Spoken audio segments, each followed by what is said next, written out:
Okay, what's going on YouTube channel? It's Charles down again. Go hard, go home. Y'all know the deal. All right, so here we go again with the Dr. Todd Grande guy, and he's gonna be talking about incels versus pickup artists.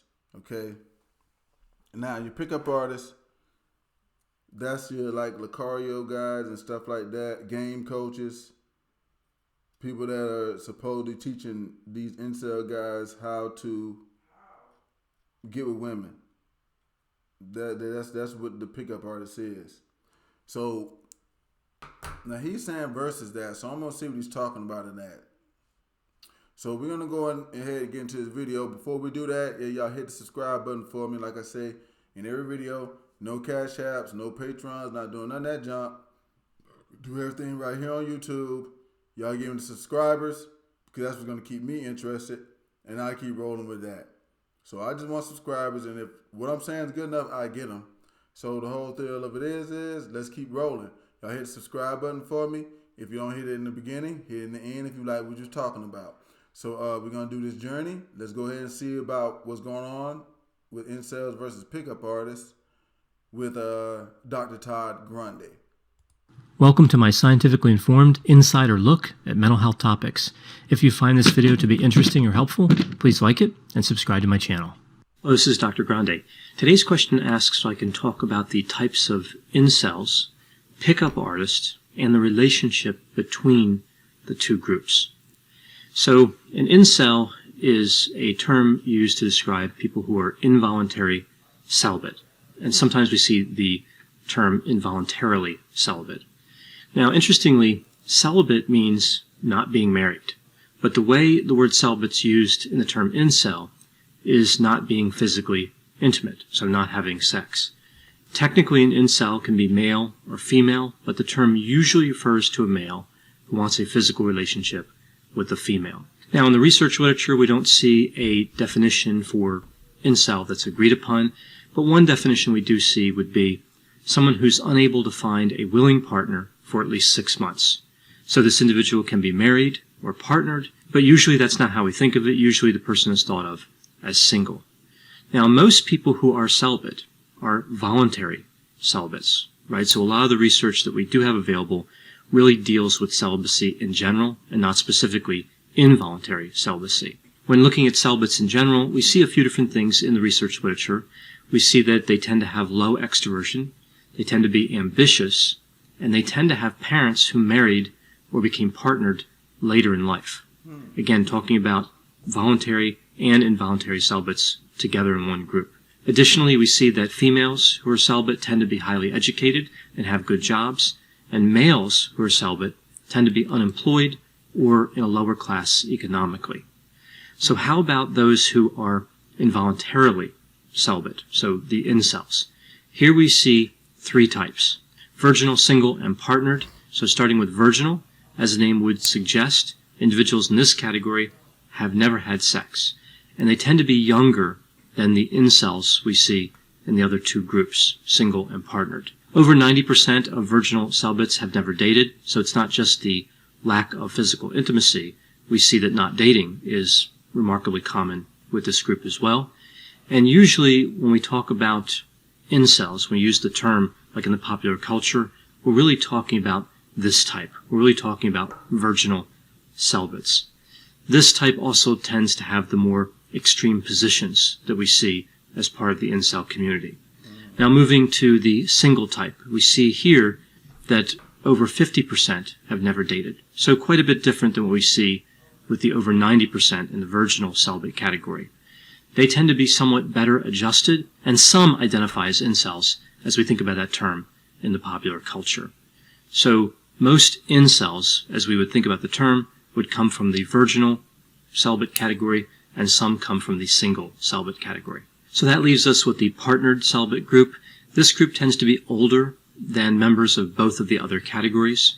70% of partnered celibates started out with a satisfactory relationship, but then we see this transformation to being in a relationship with no physical intimacy. So with this group, they have a partner, they're married or partnered, but there's no sexual activity. Now, people in this category, of course, could leave the relationship, but many don't.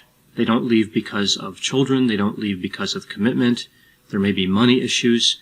We see that over 80% of people in this category have thought about leaving the relationship, but also more than 80% have no plans to leave. People in this category almost never refer to themselves as an incel, right? So again, when we use the term incel, we're really talking about virginal and single, and we're not talking about partnered celibates. So now getting into some more detail in terms of the term incel. So see,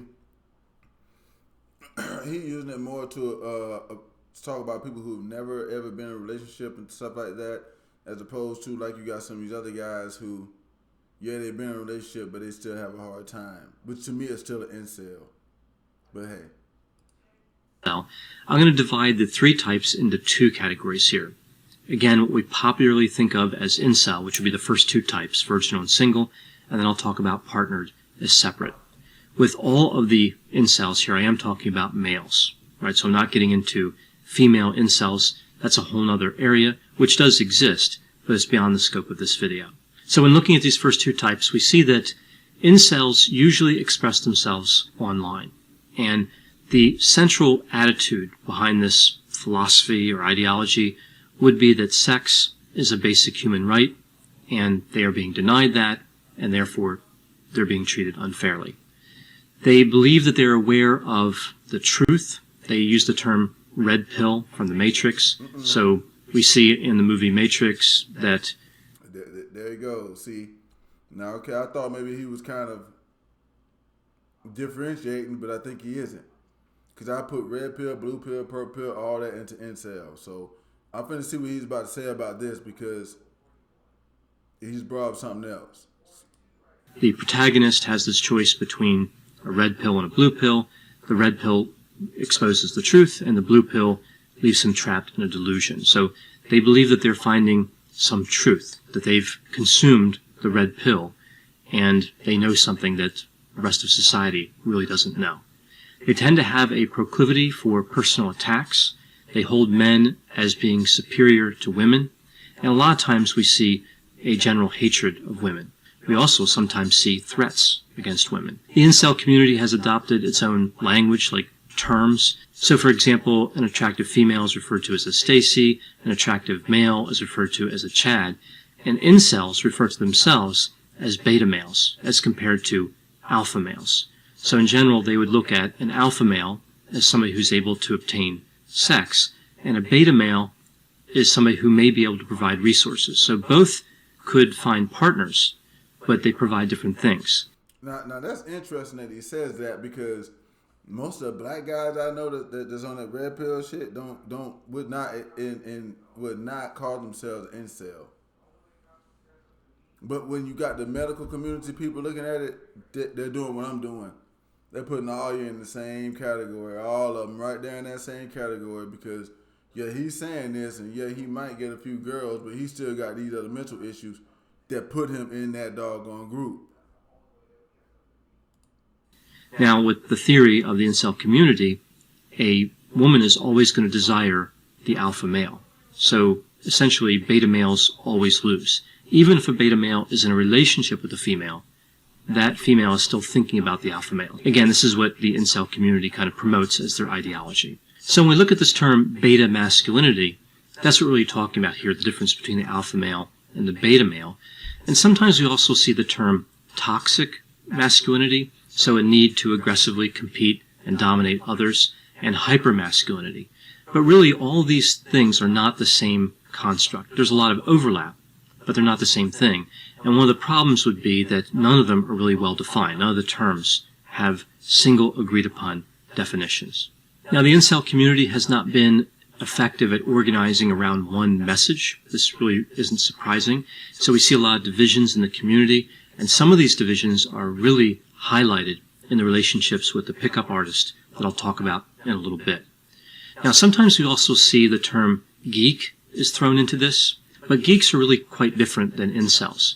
Geek males embrace some of the aspects we talk about with hypermasculinity, like emphasizing intellect over emotion, but they don't subscribe to others, like sexual or sporting prowess, right? So geek males are really quite different than incels. Now, I talked about the incel community as largely alive, so to speak, online, not really in person. And this is interesting because they believe that online dating actually contributed to their situation. Online dating caused an overemphasis on physical attractiveness and really essentially created... If you go watching any of them doggone channels, y'all look at that bad boy. It's pretty, ain't it? Yeah, I'm finna break me off some of that real quick. But if you go and you look at any of these doggone channels, they're telling you. They say the same thing. They keep talking about online dating. And matter of fact, that doggone Mind Games talks about it all the time. Dating sites don't do this. Dating sites do this. They're talking about damn dating sites. And I guess that's their whole doggone deal. So they're really behind this dating site thing. He's accurate with that. So it looks like this works no matter what color the incel is. I'm gonna put that way. No matter what color the incel is, he still got the same problem. You know, a friend of mine once told me, trash is trash. It doesn't matter what color the bag is you put it in. So I'm gonna go with that one on this. A marketplace that trades in just this one commodity. So personality characteristics and other resources are just lost. It's all about that initial attraction, which of course is based, again, on physical attraction. There are also some interesting dynamics around how the incel community formed online and how it's maintained. So I think that this online community really leads people who are part of the community to believe that there are more of them than there really are. So we see that by spreading links and reposting articles that support their ideology, they've really been able to spread their message to a large group, but not really that large compared to how many people there are in society, right? So they have this idea that they're really popular, that a lot of people believe what they believe, and there's some reasons for them to believe that, but they're really not.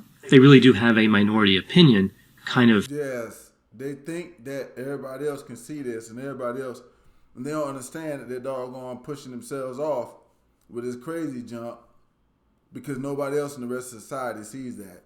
Just because it's 50, 60, 30,000, 100,000 of y'all, it don't add up to the rest of society. Where's millions of people? You see what I'm saying? They not feeling that. So, but that's going to be a problem. It's going to wind up being a problem for them. It ain't mine. Packaged as a majority opinion.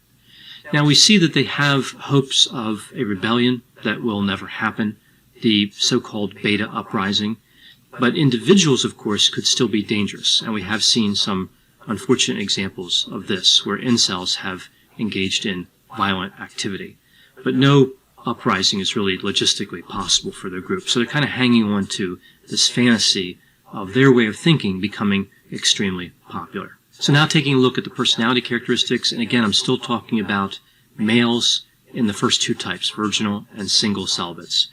We see generally low openness to experience, low conscientiousness, low extroversion, not surprising, low agreeableness, and high neuroticism. Some would fall in the category of vulnerable narcissism.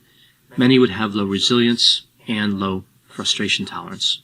In terms of mental health, we could see any type of mental health characteristic or the absence of mental health characteristics. But in general, mental disorders that would be overrepresented in this group would be autism spectrum disorder, major depressive disorder, persistent depressive disorder, generalized anxiety disorder, social anxiety disorder, and agoraphobia. So if you just to get them down and take a look at them, most of them probably are autistic, most of them probably are depressed, most of them probably are antisocial. Most of them, you see it saying that all stuff is going to keep you from being able to socialize with the group. So now moving to the partnered type. Again, still talking about males, but these individuals would still technically be incels. Now, the partnered celibates are much different. We see mid to low openness to experience, mid-range conscientiousness. Still, we see the low extroversion, but we see mid to high agreeableness and high neuroticism. So some of the areas match and some don't. We see that the partnered celibates really have no association with extreme views. They don't believe there's going to be some sort of rebellion, and many don't have any particular dislike for women. We see an absence of a vigorous online community. Some of the support they get could be online and some could be in person, but again, we don't see this kind of vigorous online community like we see with the first two types of incels. There would be an increased likelihood of seeing cluster C personality pathology, so avoidant, dependent, and obsessive-compulsive personality disorders. But generally, this type, the partnered celibates, would not have a strong association with mental disorders. Now looking at all types together, and again still talking about males, we do see a tendency to be socially awkward and have a negative body image. We see individuals who often think of themselves as unattractive. They think people would be repulsed by them, so they end up avoiding social situations because of this. So we see this kind of chain of events that occurs that ends up... I mean, he's saying what I'm saying, but he's just saying the smart way, in the, I guess, college-educated way. Because the only college education I got was auto mechanics, so I ain't no scholar. But, yeah, I'm feeling what he's saying. I agree with him. With them avoiding these different social situations. We also see that the incel community tends to have a lower income, no place of their own, and they tend to work in male-dominated fields. Now, all these things really make sense. They don't have the same access to women as other groups because of some of these dynamics. Many incels feel like they are off time, and what this means is they feel like they have not kept up with the typical progression of their cohort. So their opportunity has passed. Other people are having physically intimate relationships, and they're not. So they've just kind of gone off the path that they would have expected. So now moving over to the pickup artist. I've covered the three types of incels. We'll take a look at these so-called pickup artists. Okay. So here we see that these individuals are men who attempt to seduce women. They're not the same thing as incels. Pickup artists are completely different than incels. With pickup artists, we see the dark triad traits, typically. Narcissism, psychopathy, and Machiavellianism. So pickup artists are often arrogant, manipulative. They demonstrate superficial charm. This is your doggone game coaches. This is your game coaches, your Lucarios, even AMS. You know what I'm saying? But as far as AMS, I think that if they listen to him a lot, they have a chance of even being... AMS is like a gateway coach. You could become something different. But with the rest of them, all that junk you just said. And because they do that, they're going to teach it to the people that are up under them. And the people that are up under them are not really those kind of people. So when they go out into society and they project this, they're going to give out creep vibes because it's not really them. So, I mean, they got problems too. But let him finish. So they seem charming, but it's only at first glance. They're not really deep or sensitive. It's all just on the surface. We also see they're socially dominant. They tend to be strategic. And, of course, they're antisocial. Additionally, we see characteristics like being immature, unsophisticated, and transparent. Oh, yep. That's a game coach. Immature, unsophisticated. They transparent. You can see right through them. I can see right through them. But most these incel guys can't see through that because they haven't developed certain levels of doggone thinking. Because they antisocial and they don't go around other people. And we see this evidenced in a lot of the techniques they tend to use. They use helpers to try to gain an advantage in terms of appearing attractive. They point out flaws in a woman to make her feel more vulnerable. In theory, this gives them some sort of advantage. They tend to be confident, as I mentioned before. They maintain eye contact fairly well, and they pretend to be interested in long-term relationships. They make themselves appear wealthy, and they try to appear special, which is interesting because this is one of the characteristics of narcissism. So, for example, we see they try to use some sort of unique clothing device, right? So they'll try to dress in a way that makes them stand out from other people. So the essential mission of a pickup artist is to create an attraction, make the woman feel comfortable, and gain her trust. In theory, this can lead to seduction. Now, most of the techniques that they use are technically legal, but some techniques are aggressive and illegal. When it comes to pickup artists, we kind of see the characteristics expressed mostly in one of two ways. The narcissistic, shallow, empty, and crude way I talked about before, but also a method designed to help people overcome anxiety. So a fake it until you make it type of idea. So somebody might approach this certain set of strategies with the idea that they can build their confidence. They can improve in other areas, not just what they can obtain. That's what now these guys that keep coming on my channel keep telling me that this red pill stuff and these pickup artists is about self-improvement, but that's because they've been duped. I know good and damn well it ain't. It's not. You ain't improving yourself by faking. Never. So it ain't just the incels that got a problem. It's the pickup artists that got. Well, the pickup artists might not have a problem, but the people following them, they got problems. In terms of physical relationships. And of course, this is rarely a successful way to approach overcoming anxiety. Now, the pickup artist strategy in general is essentially pseudoscientific nonsense, right? We see a lack of insight by the people that use this strategy. Any success, as they call it, that they might have is based on deception and manipulation. Yep. It doesn't teach somebody how to date, it doesn't teach somebody how to gain true intimacy, and it doesn't teach somebody how to establish a genuine relationship. Nope, they just teach you how to go over there and fake a little bit, and then the other person comes along, you keep doing dumb shit and this and that and stuff like that. That's why they got to keep watching the channels and staying toxic and all the other good stuff and keep getting more and more stuff to keep doing because they don't know what to do. The person that's leading them can't tell them what to do because they need to learn on their own. But the person that's leading them knows that. They know that people ain't going to get what they want. I talked about this in my videos. One of them I said the 3 problems of the manosphere. 3 manosphere, you know what I'm saying, problems or issues that they had. One of those issues was that there was in this manosphere jump, there is a predatory thing going on with older males who know better than this shit, finding younger guys who don't know better, and then they put them on this type of stuff and they selling them damn programs and shit, but they ain't never gonna get what they want. Never. So again, it's just an empty and shallow set of strategies. So this brings me to the odd relationship we see between the pickup artist and the incel community, a relationship that emphasizes how the incel community is not homogeneous. For some in the incel community, they reject the pickup artist as chads, right? So men doing something that they can't do. There's resentment there.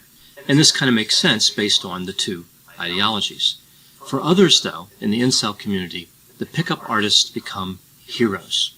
And the pickup artists are aware of this. They exploit the incel community. They create these courses and they teach the incel community how to be. What I was just saying, they're exploiting the fuck out of these people. You know, some of these people that come on my channel, they be thinking I'm mad. I'm not mad at them niggas. I'm just telling the truth. I don't mind about Coach Greg Adams. Coach Greg Adams, I ain't mad about him. I'm just saying he playing your ass. That's it. I'm not mad about Lucario. He talking about why you making a video about them. I'm just laughing at you because they playing your ass. So I'm making the video to really to laugh at you. But the whole deal of it is I guess they can't see that. But let's roll. Be pickup artist. And of course they charge them money for this. So essentially the pickup artists have become role models, which of course is not productive. It forms a parasitic relationship. Parasitic, not symbiotic. Not symbiotic. Symbiotic means like we both getting something out of this. It is a parasitic one. It's a parasitic one where they living off of you. And you just keep paying. Anytime it's a parasitic relationship, one of them jokers ain't benefiting. And the guys that go on these doggone channels is not benefiting.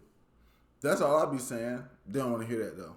If incels had the ability to be pickup artists, they would already be doing it. Yep. Right? So the pickup artist might be able to teach certain techniques or tricks, but none of that is going to make a meaningful change in the personality of the incels. So that's my summary of the 3 types of incels, the pickup artist, and the relationship between the 2 communities. And then whenever I talk about topics like this, there will be a variety of opinions. Please put any opinions and thoughts in the comment section. They always generate really interesting dialogue. As always, I hope you found this description of incels and pickup artists to be interesting. Thanks for watching. Okay. So look. He basically broke down and said the same thing I've been saying the whole time. He said it in a way smarter way. Like I said, I ain't no scholar. But yeah, the pickup artists are really just abusing the hell out of the doggone incels. It's exactly what's going on. But they can't see it. It's because they don't want to. That's really what it is. So anyway, if y'all enjoyed this video, y'all hit subscribe, y'all hit like, and y'all let me know if y'all, thought it was okay. Drop the comments and let me know what y'all thinking. But this right here, posting videos like this is part of my mission to help you get out there to guys that might be incels. You might need to go get some help. And you probably maybe even recover from what you got going on. But going to Coach Greg Adams and Lucario and them like that ain't gonna help you. It's not gonna help you on the black side, the white side, the Asian side, no side. Because you gotta change who you are. So I'm out of here on this one, y'all. It's Charles Down to go hard to go home. Hit the like, hit subscribe, and let me know what y'all think.